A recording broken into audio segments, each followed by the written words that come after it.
Avis vascular centre మన దేశంలోనే the best varicose vein hospital. నమస్తే రమ్మగారు. నమస్తే జయ. మనం కథా సరిసాగరంలో స్టోరీలు చెప్పుకుంటూ ఉన్నాం కదా రమ్మగారు. వీడు మరి యాత్రాపురికి వెళ్ళాడా? వెళ్ళాడు. అయితే ఏమైంది, ఈ దాసరాజుతో కలిసి పెద్ద పడవ ఎక్కారు వీళ్ళు. ఎక్కితే ఆ పడవలో వెళ్తున్నాడు.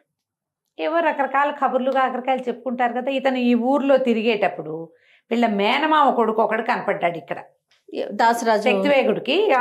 అంటే బయలుదేరే లోపల శక్తిదేవుడు తిరిగాడు ఊరంతా. తిరిగితే ఇతనికి ఒక బ్రాహ్మణ కుటుంబం ఒకళ్ళతో పరిచయం అయింది. నువ్వెవరు ఏమిటి అని అన్నీ కనుక్కున్నాక తెలిస్తే వీళ్ళ మేనమామ కొడుకే.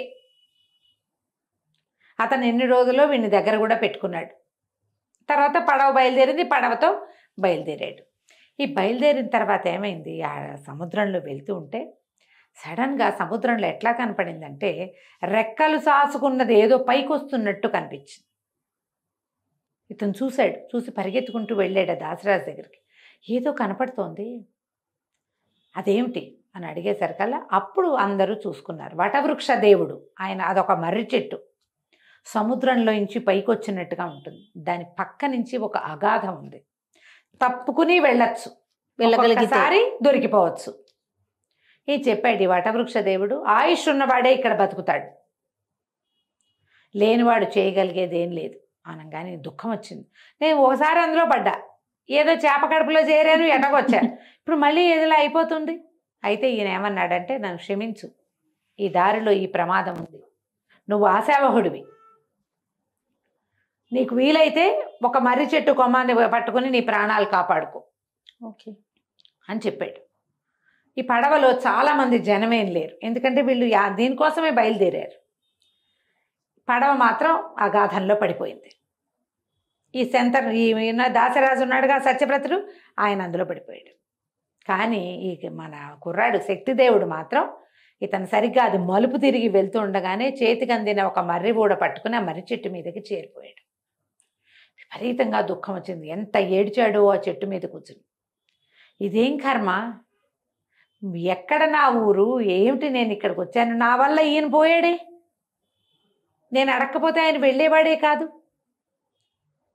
ఆయన ఎవరో తాపస్ చెప్పాడు అనగానే ఆ మాట పట్టుకుని బయలుదేరాడు. నేనేం చేయను రా దేవుడా, ఇప్పుడు ఇంటికి వెళ్ళే మార్గం ఏది, నాతో వచ్చిన పడవ పడిపోయింది, నేను ఎవరితోటి వెళ్తాను, ఏడ్చుకుంటూ కూర్చున్నాడు.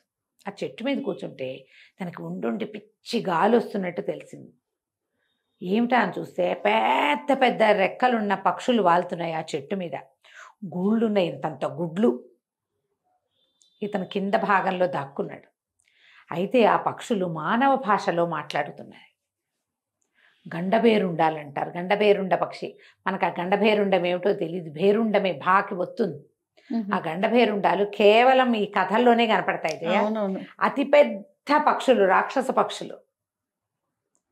అయితే ఏమైంది, వాళ్ళు అవి మాట్లాడుకుంటున్నాయి. ఏమిటంటే, ఎక్కడి నుంచి వచ్చావు, నువ్వు ఎక్కడికి వెళ్తున్నావు, నువ్వేం చేస్తున్నావు అంటే ఒక పెద్ద పక్షి చెప్తోంది, నేను కనకపురికే వెళ్తాను రేపు ఉదయం, అక్కడైతే పుష్కలంగా ఆహారం దొరుకుతుంది, కనకపురి చేరాక తర్వాత సంగతి తర్వాత చూస్తాను అనగానే ధైర్యం వచ్చింది. అమ్మా, ఇది కనకపురికి వెళ్తుంది. ఇప్పటిదాకా ఆ పురి తెలుసు అని చెప్పిన వాడిని ఒక్కడిని చూడలేదు. అవును, 800 ఏళ్ల తపస్సున్న వయసున్న తపస్వికి తెలీదు, 1400 వాళ్ళకి తెలీదు, గండభేరుండానికి తెలిసే. ఇది బాగానే ఉందని ఏం చేశాడు ఇతను, ఇప్పుడు తన నడుముకి బట్టలు ఉన్నాయిగా, ఏవో ఒక సుమారుగా మంచి వస్త్రాలే ఉన్నాయి, నడుముకున్న దట్టి తీసి అలాగా ఆ పక్షి నిద్రపోతుంటే అది పడుకుంది, ఇట్లా ముక్కుని ఇట్లా రెక్కల్లో దాచుకుని పడుకుంది. దాని రెక్కల సందుకు చేరిపోయాడు. ఈ దట్టితోటి దాని కాలి పై భాగానికి తనని వేసుకుని కట్టేసుకున్నాడు. ఆ రెక్కలు పుచ్చుకొని కూర్చుని ఉన్నాడు. ఓ చీమ వాలినట్టుగా కూడా లేదు ఆ పక్షికి, అది అంత ఉంది. అది ఆ మర్రి చెట్టు కొమ్మ మీద నిలబడి ఉంటే ఆ పక్షి చెట్టు కనబట్టల్లా అంతుంది. సరే, తెల్లవారింది, సూర్యోదయం అవటం ఏంటి, పక్షి జయ్యమని లేచింది. ఆ కాలుని కట్టిన తాడును గట్టిగా పట్టుకుని కూర్చుని ఉన్నాడు ఇతను. ఎగిరి ఎగిరి ఎగిరి ఎగిరి ఇది ఎక్కడికో వెళ్ళి ఆ పక్షి ఒక బ్రహ్మాండమైన కొండ మీద వాలింది. ఆ కొండ మీద ఏ పక్కన చూసినా బంగారపు రంగు చెట్లు, అన్నిటి నిండా కాయలు, ఆకుపచ్చటివి ఉన్నాయి, బంగారపు రంగువి ఉన్నాయి. ఏమిటో అదొక తోటలాగా ఉంది. సరే ఏం చేశాడు, మెల్లిగా దాన్ని కాలికి కట్టిన తాడు కూడా తీసేసుకున్నాడు. అది వెళ్ళి ఆ కొండ మీద బోళ్ళంత పెద్ద పెద్ద చెట్ల సమూహం ఉంటే ఒక చెట్టు మీద వాలింది. ఇతను దాని రెక్కల సందు నుంచి అలాగా జారి ఆ చెట్టు మీద కూర్చున్నాడు. కాసేపటికి పక్షి వెళ్తూ ఆ చెట్టు ఈ చెట్టు ఎగురుకుంటూ వెళ్ళిపోయింది. ఇతను ఏదైనా కనకపురం చూద్దాం, తర్వాత సంగతి తర్వాత, రేపు ఇంటికి ఎలా వెళ్తాం అవంతా ఆలోచించలే. ఇంకా ఆలోచన లేదు, కనకపురం చూడడం అంతే జీవితాశయం, పోతే పోతాం. దిగి కిందకు వచ్చాడు. అనేక రకాల చెట్లు, పువ్వులు ఘుమఘుమలాడిపోతూ, సీతాకోక చిలుకలు, చిలుకలు, అక్కడక్కడ కూర్చోటానికి చిన్న చిన్న గట్లు, ఏదో ఒక పక్కన సెలైర్ లాంటిది, ఒక కొలం లాంటిది. వాట్ల మధ్యలో తిరగటం మొదలుపెట్టాడు. ఆ పండు ఈ పండు కోసుకుని తిన్నాడు. ఇంతలో ఒక ఇద్దరు స్త్రీలు నీళ్లు ముంచుకోవడానికి వచ్చారు అక్కడికి. ఓహో, ఇద్దరు ఆడవాళ్ళు వచ్చారు. ఆశ్చర్యపోయారు. మహానుభావ, నువ్వెవరివి? మానవుడిలాగే ఉన్నావే, ఇక్కడికి ఎలా వచ్చావు అన్నారు. ఇతను ఇదేం ప్రాంతం అంటే ఇది కనకపురి అని చెప్పారు. అమ్మయ్య అనుకున్నాడు. అమ్మ, కరెక్ట్ చోట దిగాం. నేను ఈ కనకపురిని చూడ్డానికి భూలోకం నుంచి వచ్చానన్నాడు. అనగానే వాళ్ళు ఏమన్నారు, దా మాతో పాటురా, మా రాణిగారిని చూపిస్తాం అని చెప్పి దేవిని దర్శిద్దు గాని అని వెంబడి పెట్టుకు తీసుకుపోయారు. దేవో ఎవరో చూసేయాలి ముందంతే, చూడడం తప్ప రెండో పాయింట్ లేదు. ఇంకా వాళ్ళ వెనకాల పడి వెళ్ళాడు. వెళ్తే లోపలికి వెళ్తే పెద్ద భవనం, అంతా బంగారుమయం, పెద్ద పెద్ద సింహాసనాలు, కుర్చీలు, బల్లలు, ఒక రాజప్రాసాదంలోకి వెళ్తున్న భావం కలిగించేది. అంతకుముందు ఇతను రాజుగారింటికి వెళ్ళాడు, కనకరేఖ దగ్గరికి. అంతకంటే అమోఘంగా ఎన్నో అంతస్తులు, బోలెడన్ని గదులు, ఎంతమందో పరిచారికలు. అసలు ఎంత అందంగా ఉందో ఆ వాతావరణం, ఎంత బాగుందో. లోపలికి తీసుకెళ్తే లోపల ఒక సౌందర్యవతి అయిన స్త్రీ ఉంది. ఆవిడ ఆశ్చర్యపోయింది ఇతన్ని చూసి. ఎవరు నువ్వు, ఇక్కడికి ఎలా వచ్చావు, ఏమిటి అని అడిగింది. ముందు ఆయన కూర్చోబెట్టి అతన్ని కాళ్ళకి నీళ్లు తెప్పించింది, మంచినీళ్ళు ఇచ్చింది, తినడానికి ఏమిటో పెట్టింది, పళ్ళు గిళ్ళు తీసుకొచ్చారు. బాగా అంటే అతిథిని ఎంత సేవించచ్చో అంత సేవించారు. సేవించాక అడిగింది, ఎవరు నువ్వు, ఏమిటి కథ అంటే, ఇలా నేను కనకరేఖ అనే ఒక రాజుగారి అమ్మాయిని, ఆ అమ్మాయిని వివాహం చేసుకోవాలంటే కనకపురిని చూసిన వాడినే వివాహం చేసుకుంటానని. ఆ కనకపురి ఎక్కడుందో వెతుక్కుంటూ బయలుదేరాడు. ఇక్కడికి చేరాను. మీరెవరు, ఈ కనకపురి రహస్యం విశేషం ఏమిటి అని అడిగాడు. ఆ అమ్మాయి ఏం చెప్పిందంటే, నా పేరు చంద్రప్రభ, మా తండ్రి విద్యాధరపతి, విద్యాధరులకి రాజు. మేము 4 అమ్మాయిలం. చంద్రప్రభ, చంద్రరేఖ, తర్వాత శశిప్రభ, శశిరేఖ, 4 ఆడపిల్లలు. మేము 4 మా తండ్రితోటే ఉన్నాం. నేను కన్యావ్రతంలో ఉన్నాను. ఒకసారి మా చెల్లెళ్ళు 3 ఒక ఉగ్రగా తపస్సు చేసుకుంటున్న ఒక ఆయన కొలను ఒడ్డున కనపడితే సరదాకి ఆయన మీద నీళ్లు జల్లారు. ఆయన కోపం వచ్చి మమ్మల్ని శపించేశాడు. మానవులుగా పుట్టమన్నాడు మా చెల్లెళ్ళని. నేనేం చేయాలో తెలియలా నాకు. నేను అమ్మవారిని పదే పదే ప్రార్థించాను, మా చెల్లెళ్ళకి ఆ శాపం తప్పించమనంటే ఆవిడ శాపావసానం చెప్పింది. ఒక మానవుడి వల్ల శాపావసానం లభిస్తుంది. మానవుడిగా జన్మించిన వాడు ఎవడో రావాలి, నాకు కూడా మనుష్యుడే భర్త కాగలడని అమ్మవారు ఆజ్ఞ ఇచ్చింది. అందుకని మా నాన్న ఎందరో విద్యాధరులని పెళ్లి కొడుకుల్ని చూపించినా నేను వివాహం చేసుకోలే. మా చెల్లెళ్ళు 3 భూమి మీద పుట్టడానికి వెళ్ళిపోయారు.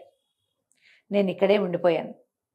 నాకు ఆ దేవి ఆజ్ఞ చొప్పున ఒక మానవుడు ఎవడో వచ్చి నాకు కనపడతాడని, కనిపించినప్పుడు అతన్ని నేను వివాహం చేసుకుంటానని నమ్మకంతో ఇలా దిగులుగా ఉన్నా, చెల్లెళ్ళు లేరు, ఒంటరిదాన్ని అయిపోయినా నేను ఇక్కడే ఉండిపోయాను. మా తండ్రి కొద్ది రోజుల్లో రేపు చతుర్దశి నాడు విష్ణుదేవుడిని కలవడానికి వెళ్తాడు. అప్పుడు నేను వస్తాడు, అప్పుడు నేను కూడా వెళ్తాను. వెళ్ళి ఇట్లా ఒక మానవుడు వచ్చాడని, అతను నేను వివాహం చేసుకుంటానని ఆయన దగ్గర చెప్పి ఆయన ఆజ్ఞ తీసుకుని ఆయన అనుజ్ఞ పొంది నిన్ను వివాహం చేసుకుంటాను, నువ్వు నా భర్తవి, నా కోసమే నువ్వు ఇక్కడికి వచ్చావు అని చెప్పింది. బాగానే ఉంది. కనకరేఖను పక్క పెట్టాడు. ఈ కనపడుతున్న చంద్రప్రభే కావాలి. ఆవిడేం చేసింది, విద్యాధరులకు కావాల్సిన బోళ్ళని పళ్ళేమిటి, ఆహారాలేమిటి, ఎన్ని రకాలో ఇతనికి ఎన్నో రకాలైన ఉపచారాలు చేసి అతన్ని పరమ సంతోషంగా ఉంచింది. హాయిగా పడుకున్నాడు, తిన్నాడు, నడిచాడు, ఆమెతో పేకాడాడు. రోజులు గడిచినాయి. చతుర్దశి దగ్గర పడింది. 10 రోజులు గడిచింది. 10 రోజులు ఈ విద్యాధర కన్యకతోటి ఇక్కడే ఉన్నాడు అతను హాయిగా. ఉయ్యాళ్ళు అవి ఊక్కుంటూ, చక్క చెట్లు గిట్లు ఎక్కుంటూ, పళ్ళు కోసుకుని తింటూ, సంతోషంగా ఈ అమ్మాయి సాంగత్యాన్ని అనుభవిస్తూ హాయిగా ఉన్నాడు.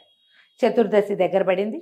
ముందు రోజే చెప్పింది, నేను రేపు ఉదయమే వెళ్తాను, మా తండ్రిని కలుస్తాను.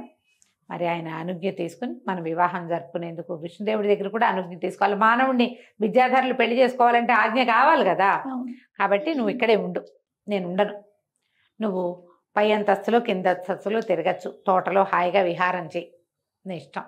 నడిమంతస్తులోకి వెళ్ళొద్దు, మిగిలిన అన్ని ద్వారాలు తెరిచే ఉంటాయి. ఆ అంతస్తులోకి మాత్రం వెళ్ళబోక అని చెప్పింది. సరే, ఆమెది ఒక రోజు గడువు. ఆమె లేదు, మర్నాడు పొద్దునే వెళ్తుంది, తర్వాత రోజు వస్తుంది.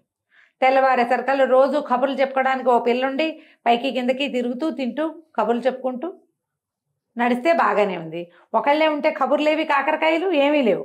ఈ అబ్బాయి పైకి తిరిగాడు, కిందకి తిరిగాడు, శక్తిదేవుడు అన్ని పక్కలా చూశాడు. చూసిన తర్వాత మధ్యాహ్నం అయింది. ఏమిటో ఆ నడిమంతస్తు చూద్దామనిపించింది.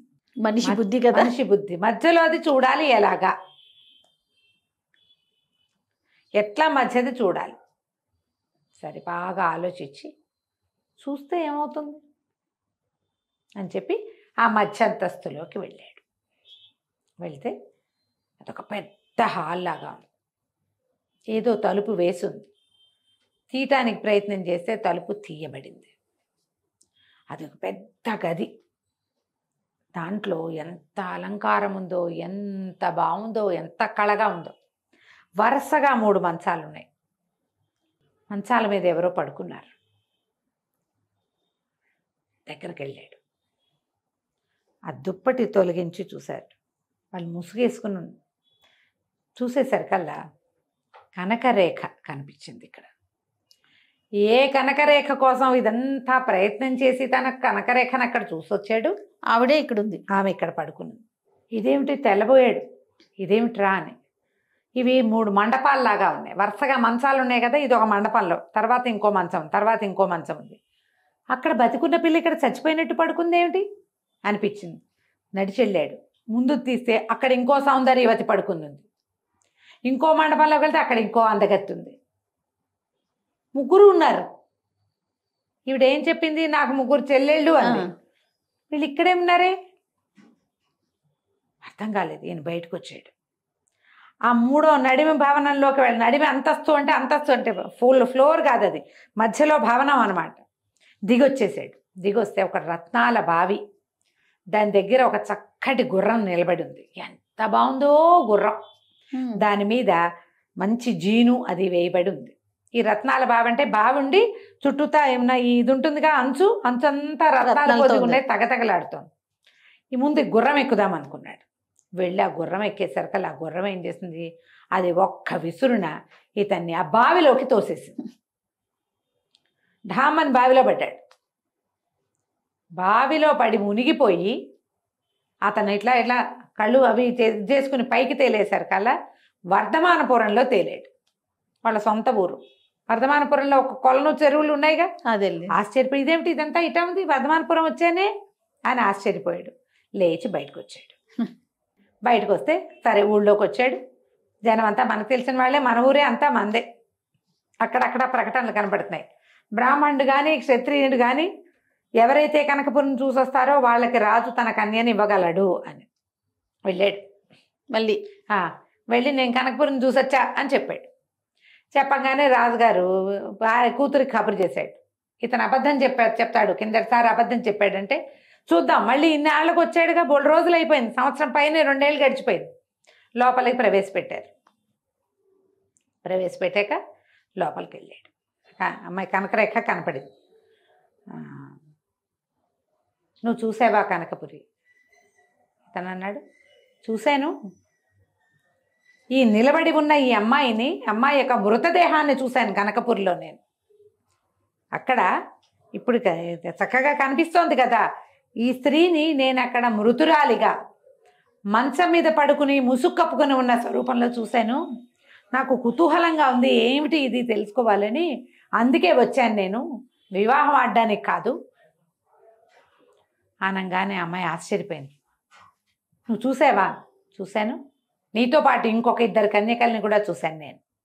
వాళ్ళు కూడా ముసుగు కప్పుకొని అక్కడ పడుకుని ఉన్నారు, కానీ శవప్రాయంగా ఉన్నారు అనగానే తండ్రిని పిలిచింది. తండ్రి, నేను విద్యాధర కన్యకని, మేము 4 అక్క చెల్లెళ్ళం.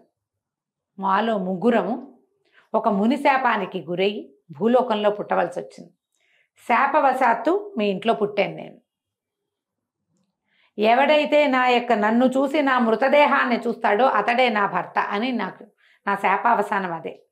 ఇతడు వెళ్ళి నన్ను చూసొచ్చాడు. ఇక నేను మీతో ఉండలేను, పోయిస్తానని ప్రాణాలు వదిలేసింది. శరీరం పడింది, వెళ్ళిపోయింది జీవాత్మ.